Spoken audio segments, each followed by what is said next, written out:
back to my channel. Apologies for the hair situation. I do not know what's up with it. It decides to be straight on some days and curly on other days. But today, this is the look, so go with it.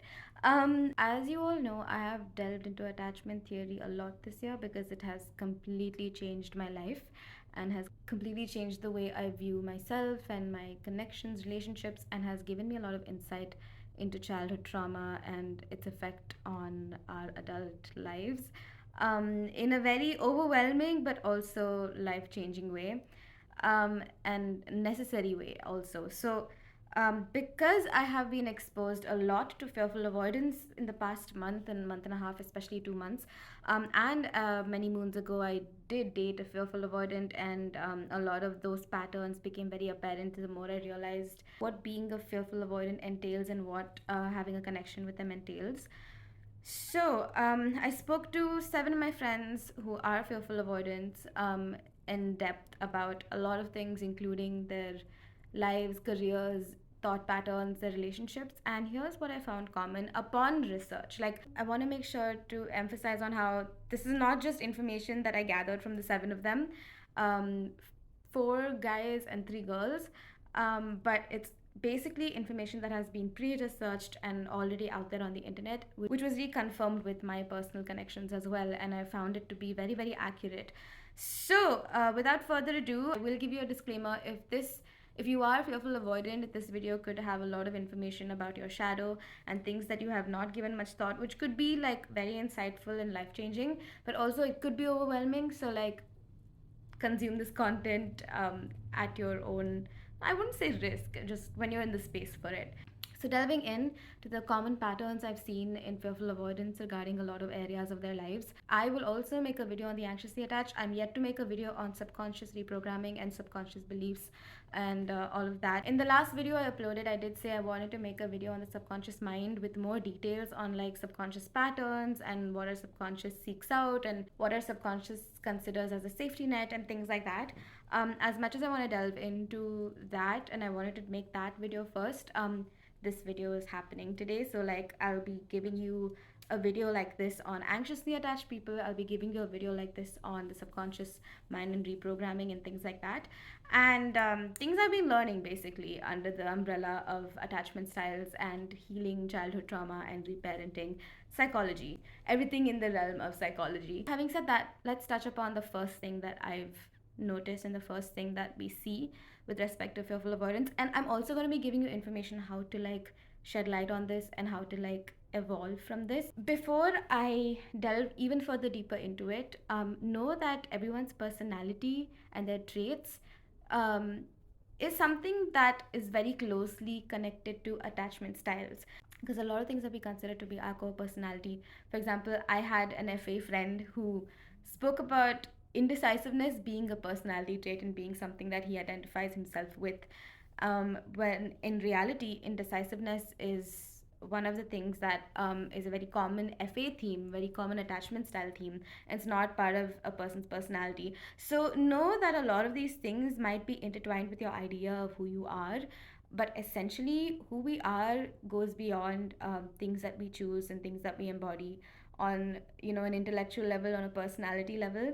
Who we are has a lot to do with our energy and a lot to do with the essence of our presence more than it has to do with patterns.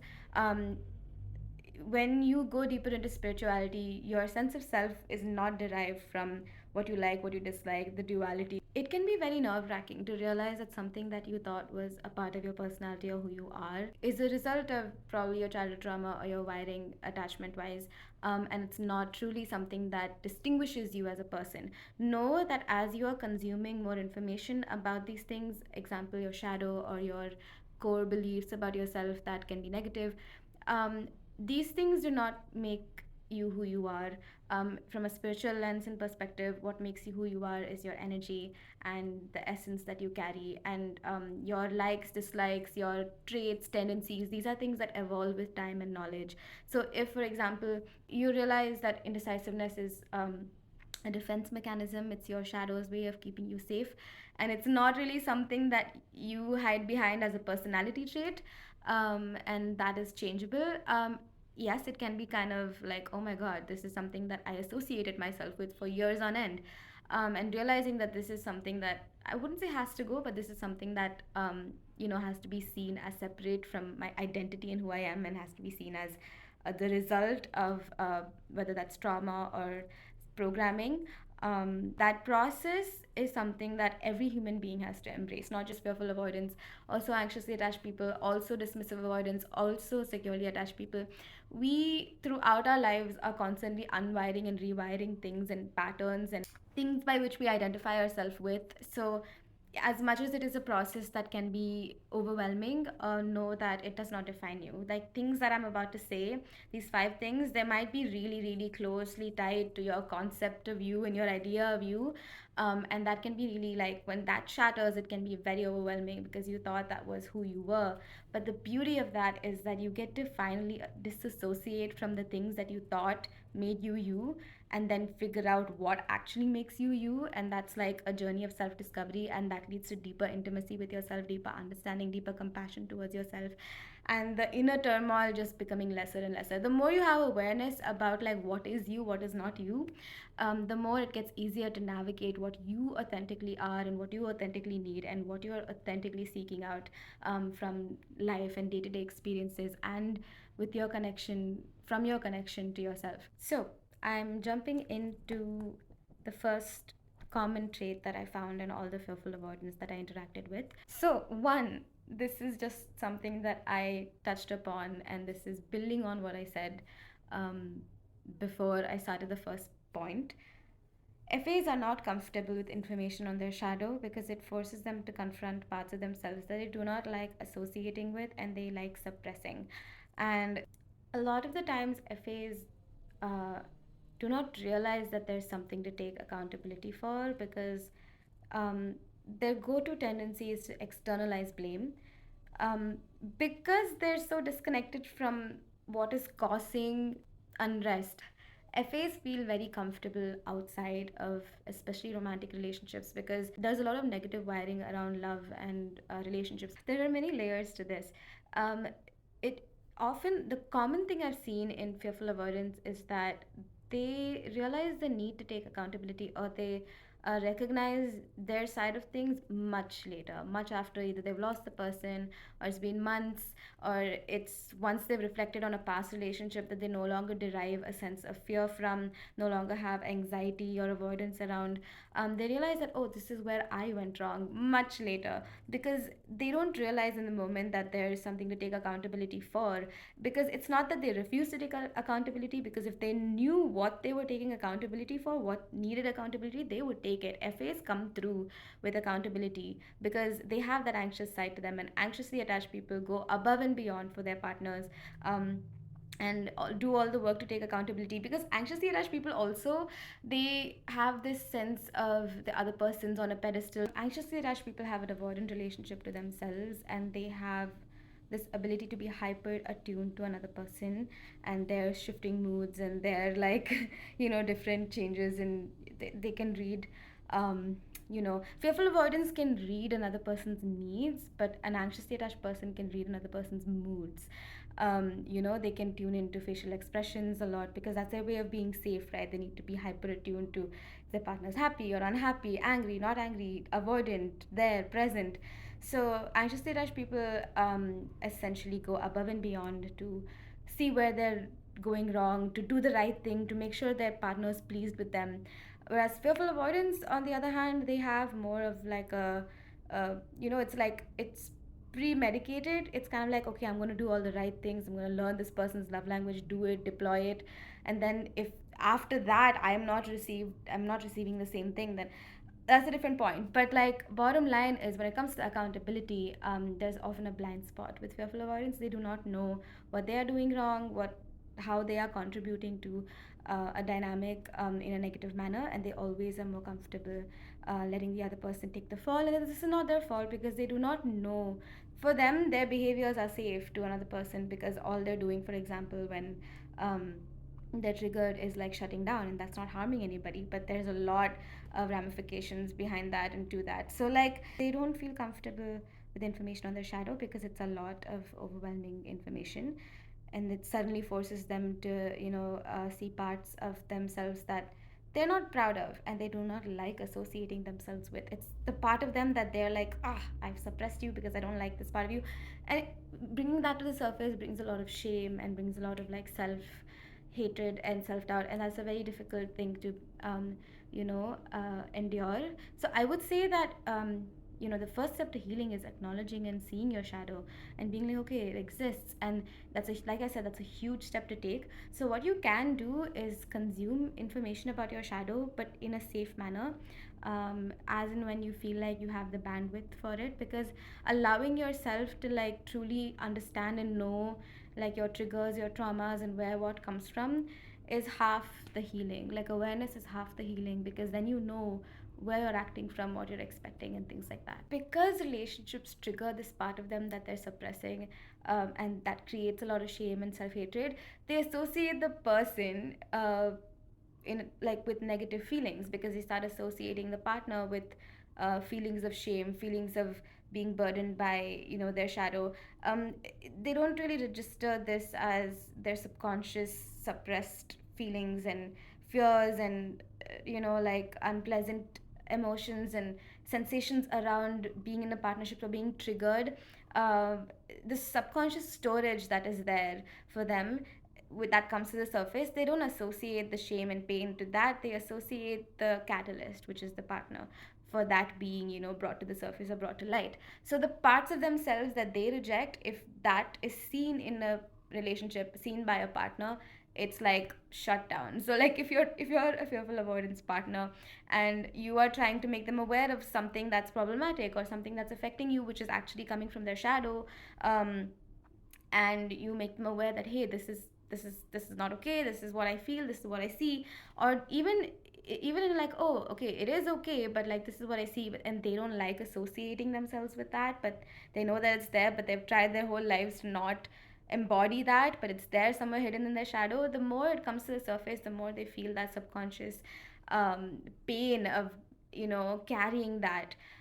So they associate the partner with you know bringing out the worst in them or not being right for them, because in their heads, the right partner will never make them feel their shadow, let alone confronting their shadow, right? The right partner will always allow them to be in the part of them that they do not suppress. And that's then there's this romanticizing of like someone who will never step on their trigger, someone who will never make them feel shame, someone who will never, but it's like there is work to be done, inner work to be done to remove that sensation of shame, to remove that discomfort that they feel in partnerships. Because thing is, uh, a lot of the time, every fearful avoidant says that I'm more regulated and in homeostasis outside of a relationship than I am inside one, because the relationship triggers their either their anxious side or their avoidance side, which is, and it's like it swings from extremes. Like they feel extremely anxious, and there's also anxiously attached people feel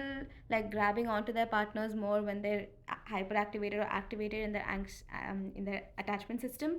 But fearful avoidance, they have this sensation that like when they feel that anxious, they're like, I hate how I feel, I do not want to give anyone the power to make me feel this anxious anymore. So that again swings back into the avoidance side, because it's like someone's making me feel this anxious, feel this afraid of losing them, feel this abandonment wound, and I hate that this person makes me feel this way, and then I want to shut down, I don't want to feel this way. So it goes into avoidance, which is even more conflicting, right? Because they have all these feelings, but then because of all the fears, it's like shut down, and then the shutdown doesn't feel like their authentic self either. So it's always swinging back and forth. And before they go into a pendulum, and the pendulum is an inevitability, because the pendulum comes with going from the honeymoon stage to the power struggle stage. And this brings me to my second point. What often happens in the honeymoon stage is the fearful avoidant shows up. The fearful avoidant puts the way they love on a pedestal, because they, growing up, fearful avoidants were very hyper attuned, like I mentioned in the first point, to a caregiver's needs, to a caregiver's moods, and they wanted to make sure that they're safe. So they learn to read between the lines, they learn to like learn other people, learn what they needed. They had to spend a lot of time really attuning themselves so that they are not in an unsafe space with the caregiver. So they had to really make sure to please them, to make sure that they felt satisfied and regulated, not to anger them. It was up to the fearful avoidant to read the parents' needs and emotions and everything, so that they were safe, so that they could act accordingly, so that they don't upset a parent. So this results in being able to really learn a person and being hyper tuned to learning a person and learning what they need and learning what they like, their likes, their dislikes. And they show up in the honeymoon stage in a way that sort of goes above and beyond for their partner. And what they do in this space is that because they do that, they go above and beyond, they try to meet the partner's needs. They put their needs second and they don't communicate their needs. They don't really, because they think that because I'm doing this and meeting the partner's needs, the partner should be doing the same thing. Often what happens, this leads to resentment, because they are showing up, they're going above and beyond, they are, hyper attuned to the partner's needs, and they're meeting them again and again without the partner having to communicate that much. Even if they do communicate a couple of times, they're like, oh, okay, they register that, and they're like, okay, now I'm gonna make sure I deploy this because this is what the partner needs. They expect the same thing, right? They expect the partner to also read in between the lines, to learn their needs.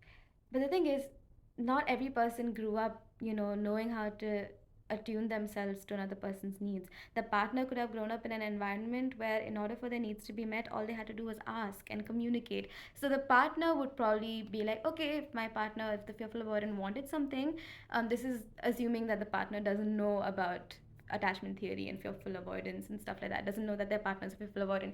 They'd be like, okay, if they wanted something, I'm sure they would ask. If they needed something, I'm sure they would ask. I mean, there's nothing that I wouldn't do for this person. So I'd be more than happy to go above and beyond. And often, even if the fearful avoidant does communicate their needs, it'll be very indirect, and it'll be when they're frustrated, when their resentment has hit a peak, and then they're like, oh, but you didn't do this, you didn't do that, and all I wanted was this, all I wanted was that, and the partner in a phase always confused, because sometimes it comes out of nowhere, like the expectation in retrospect comes out of nowhere. They're like, oh, if I knew this, I would have done it. I don't know why you didn't tell me. um, or it would be like, oh, I didn't know that you were trying to communicate a need when you were, being this critical, or when you said this particular phrase, I didn't know that you were indirectly communicating a need.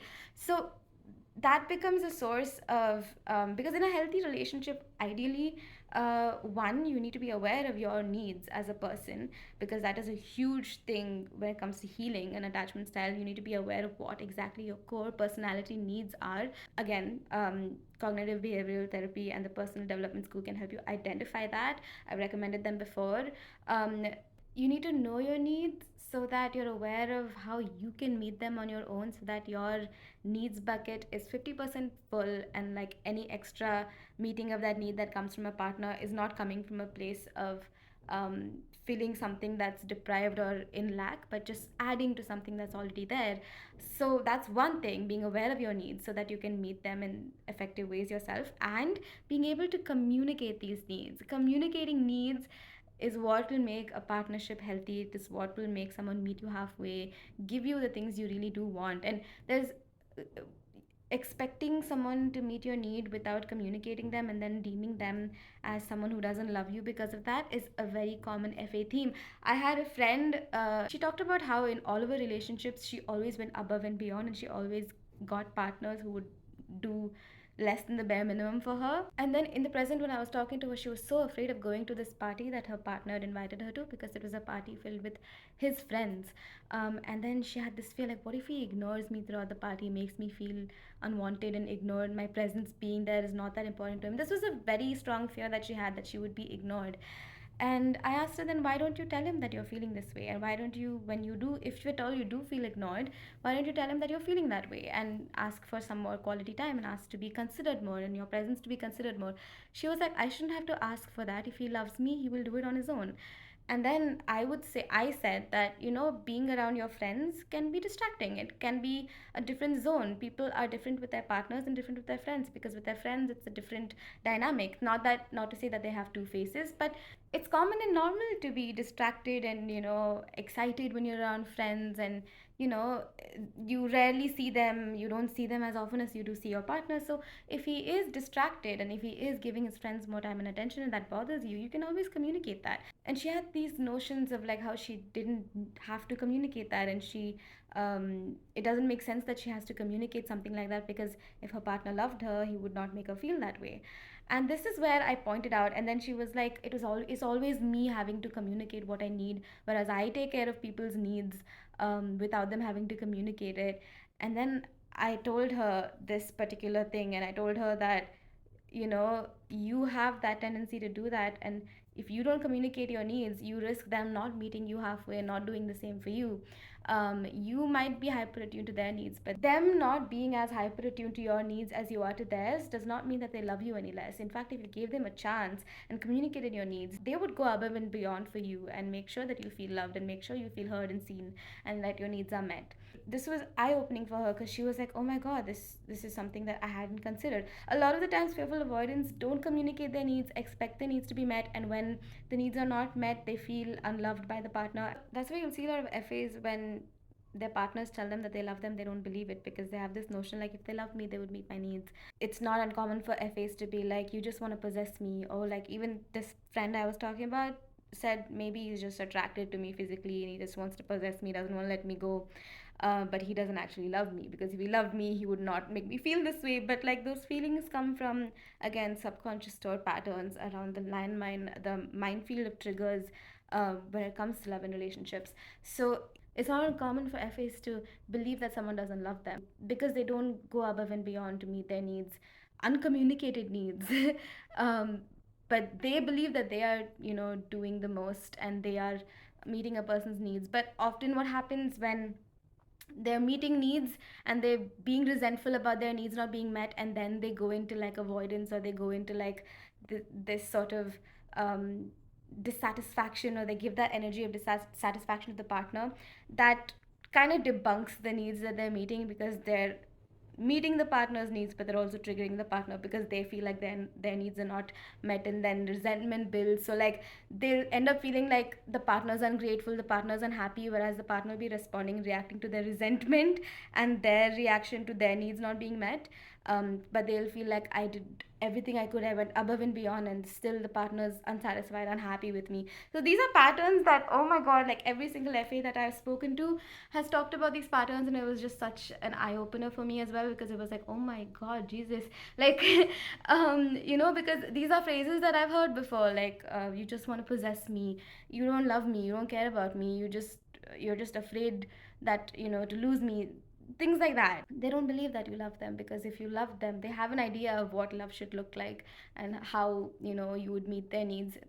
Essentially, you get the point. So the solution to this I've already mentioned: know your needs, communicate your needs, and try your best to meet your own needs. And this goes for anxiously attached people, this goes for dismissive avoidance, this goes for fearful avoidance. Throw being uncomfortable with being in a relationship into the mix with feeling like their needs are not being met and feeling like they go above and beyond and that's not reciprocated. You might see hints being dropped about reciprocation, but these things are never directly communicated. They're always indirectly communicated, so it's hard to pick up on them or even understand where they're coming from when there's no concrete context.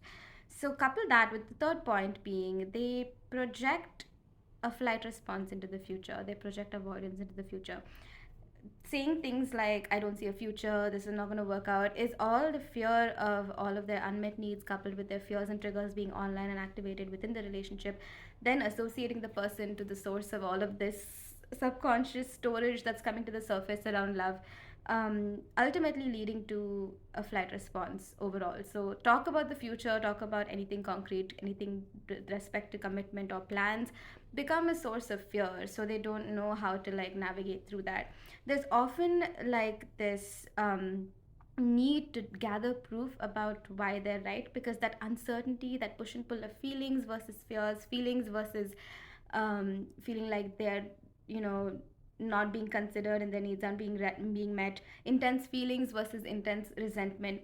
There is that sort of need to concretely come to a conclusion and a decision. So like, what they do is they gather proof subconsciously as to why they're unsafe, why they're not happy, why the person isn't right for them, and this can lead to a lot of fault finding in the partner, which further results in more unrest between the both, parties because essentially they begin seeing their partner in a negative light, and it's not uncommon for the partner to not be able to pick up on that, basically. So what happens is they gather all this proof, and even though they're like tiny, tiny things, they sort of, become bigger overall. They snowball, and we believe what we see growing up, or we sort of develop like this sort of subconscious comfort zone around what we've been modeled before. So if we grew up in a household where conflict was always resolved, where our needs were always met once we asked for them, where um, basically conflict didn't lead to disconnection or prolonged issues, then we grow up believing that conflict is solvable. I mean, problems are solvable, and we're more solution oriented than problem oriented.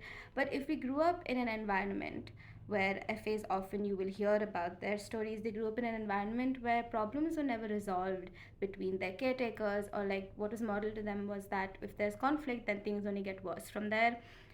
There is this certain belief that, conflict and problems are not solvable because they didn't see them being solved. So you will see FAs be very problem oriented than solution oriented, and this is not to label them, this is just what they grew up seeing, because they didn't grow up seeing a healthy way of navigating through problems and solving them, because things always remain unresolved between people in their lives. So that can be a very, very telltale sign behind why they do not, um, it can, FAs often run away from problems or deem problems as unsolvable, when it could actually, in actuality, take like 30 minutes to solve a problem. And these unresolved problems tend to like pile up over time, and often half those problems are in their heads and they do not communicate it. Again, there's no communication.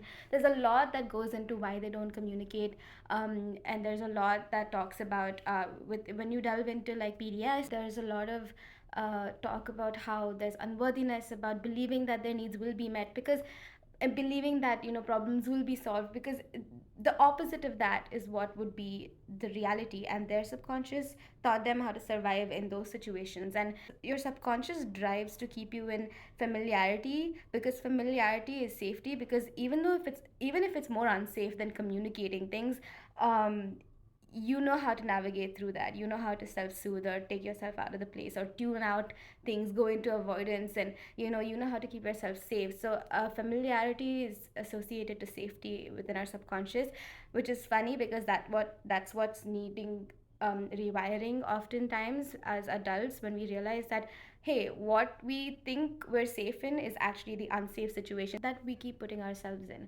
So what would be a resolution for this? A lot of subconscious rewiring, auto suggestion, which is repetition plus emotion, which is the subconscious is language. The subconscious registers repetition and emotion, and what evokes emotion is imagery. So a lot of visualization processes, when it comes to rewiring subconscious thoughts. Just like we have personality needs, we also have core beliefs, and a lot of insecurely attached people have core negative beliefs around love, around themselves, around partnerships, around people, core wounds, core negative beliefs. So these are things that need to be subconsciously rewired, and autosuggestion is one of the main, tactics or main processes to use in order for that to happen. Also, practice problem solving. I would say that when to practice this would be when a problem arises, actively try and catch yourself not being solution oriented, and maybe try devising a solution or seeing what would help you come out of the problem itself. Becoming aware that, you're someone who tends to dwell on a problem more than you think about how to find a solution helps in rewiring that tendency. Become more and more like, practice solving problems with, be it friends, be it people, be it with yourself, be it with your partners. This will really help you, because the more things are resolved, the more our resentment tank is empty, the less painful narratives or stories that we're carrying. Um, Oftentimes, the assumptions that we make as insecurely attached people can be really painful to our sense of self. The things that we tell ourselves about the way people are treating us, the way people see us, the way people are often a projection of our own internal wiring, and a projection of the distrust that we have. And fearful avoidants have a lot of trust wounds, so it's very difficult for them to feel at rest. Um, in trusting somebody or trusting people with themselves. So that's something that needs to be, again, subconscious rewiring. Another thing I find really common in FAs is they're more comfortable in longing and in limerence than they are in an actual relationship.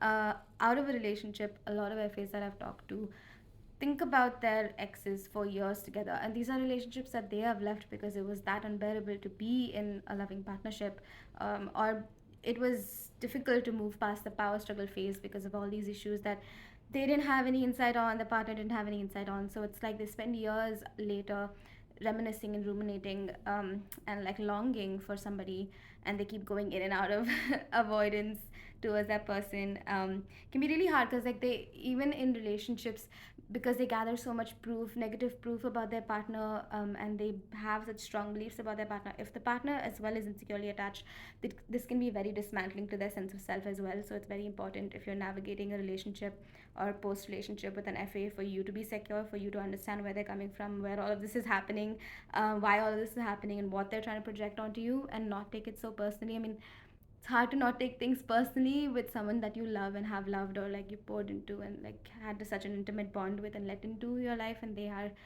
are like believing all of these negative things about you. It's hard. um, but to know where they're coming from and what they're feeling is important. And for FAs as well, it helps to become aware that, you know, like, hey, um, you deserve, there are healthy ways by which you can build relationships, connections, without having it feel so heavy and difficult. That requires a lot of healing. It requires a lot of open communication, a lot of rebuilding trust and rewiring your wounds around trust, and giving one another the benefit of the doubt, and giving yourself the, you know, um, faith and belief and leeway to communicate your needs. FAs have a strong need for independence and autonomy because they feel like they will lose their sense of their life, themselves, their essence. There's this belief that the partner will not respond well to their need for autonomy and independence, and they're sort of unable to communicate that need in a way that makes them um, get what they need and what they want in an effective way. It only comes from a space of resentment, again, taking space, shutting down, stonewalling.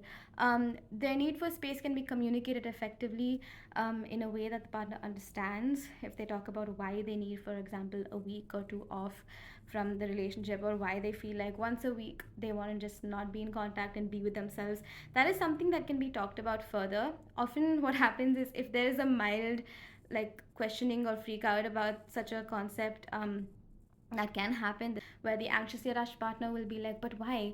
And then they will not have an answer, and they'll think that they're doing something wrong. But in reality, they can be like, hey, I think that one week, I think it's healthy for me to like get my sense of myself and my life back independent of us, and I feel like that's a need for me in order to show up more healthily in this partnership, if that is communicated. But often FAs don't know how to communicate their needs or validate their needs, and again, communication is key when it comes to a healthy dynamic with anybody. Even goes to boundary setting. FAs only boundary set when they feel like they're extremely triggered or they've been wronged, and boundary setting doesn't happen in a healthy manner. It comes off in a very accusational way, where the partner doesn't feel safe adhering to boundaries when they're set like that either. So, for example, if someone communicates with caps lock over text when they're upset or angry, the FA will not like this, but the more it happens, the more they use it as proof, as okay, this person communicates like this when they're angry. It feels like they're yelling on text, and I don't like it, I don't feel safe. As opposed to them being like, hey, I hear you, I know you're upset, but can you not use caps lock? Right now, I'm not receiving that well, and I feel like I'll be more effective in communicating with you if you stop using caps lock, because it feels like you're yelling at me. If they communicated that then and there, you'd see that the partner would also show up to respect the boundary more and more. Like, each time they say that, maybe once or twice or thrice, the partner realizes the thing is, FAs only set boundaries when they're triggered, or when they're feeling really hurt, or when they're feeling really resentful. They don't sort of trust the partner to show up authentically for their needs and their boundaries. They just assume based on what they see. But in reality, you can communicate and model a sort of mode of communication when it comes to during conflict, or when you're in an intimate setting, or whatever it is, like basically telling your partner what you need in that moment. You saying that a couple of times when the partner is using caps lock, that will eventually get them to know that okay, he doesn't respond, she doesn't respond well. if I'm using caps lock during conflict. So in order for me to be heard, I need to not use caps lock. So that can be communicating in the moment your needs, like, hey, this right now is making me feel threatened, as opposed to setting the boundary only when you're triggered and further triggering back the other individual, as opposed to assuming someone is who they're showing me to be. You can communicate if you need a certain behavior to be altered, and people will show up for you, people will change, and people will do the work to meet you halfway. If even if what's coming naturally to them opposes, the thing is, fa will see what's coming naturally to the other person and deem that as undesirable, and that's difficult to navigate through in partnerships, because partnerships are more teaching one another how you like to be, um, like, received, and how you like to be heard, and how you like to be talked to. And yes, of course, you need to, there is a baseline for respectful behavior and respectful language and words and stuff like that. But that as well, like when you're dealing with people with trauma and triggers, it's important to communicate in the moment and make someone aware that their reactions are not being received healthily by your nervous system. Not going to be conducive to the result both of you want, which is reconciliation, and lovingly communicating that instead of limiting them to behaviors that can be changed. Because once that happens and there's no communication, that is frustrating for both you and the partner, because there is no real change happening without that communication. The partner is limited to someone that they too don't want to be, and that can really be hurtful for you and for them. So, communication helps give people the space to grow. You'll find that the more you limit someone to traits and tendencies, the more they will end up embodying them. This is what building a healthy partnership means. It doesn't mean that someone's going to be clear cut, perfect, without trauma, respectful in every area, meeting your needs without you having to communicate them.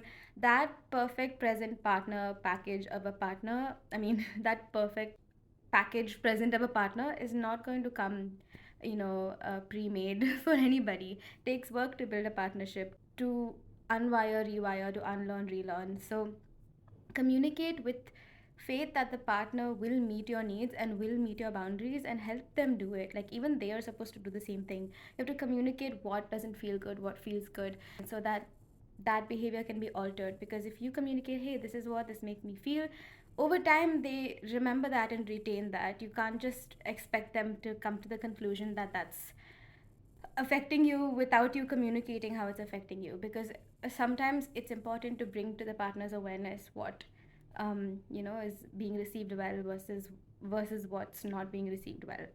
The last thing I will touch upon, there's so much about so many things that are not covered in this video, but we're already reaching so much time.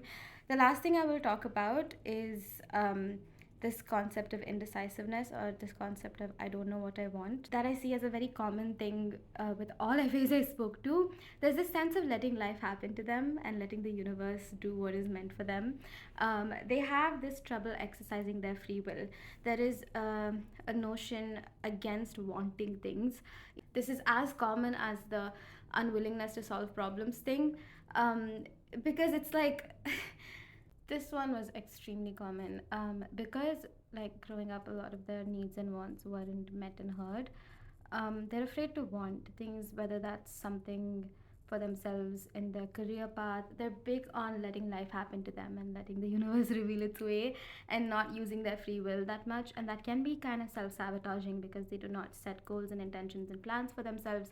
Yes, living life, in a way where you take it as it comes, is very freeing, but often it is also a double edged sword, where it prevents them from taking charge of their lives and grabbing opportunity.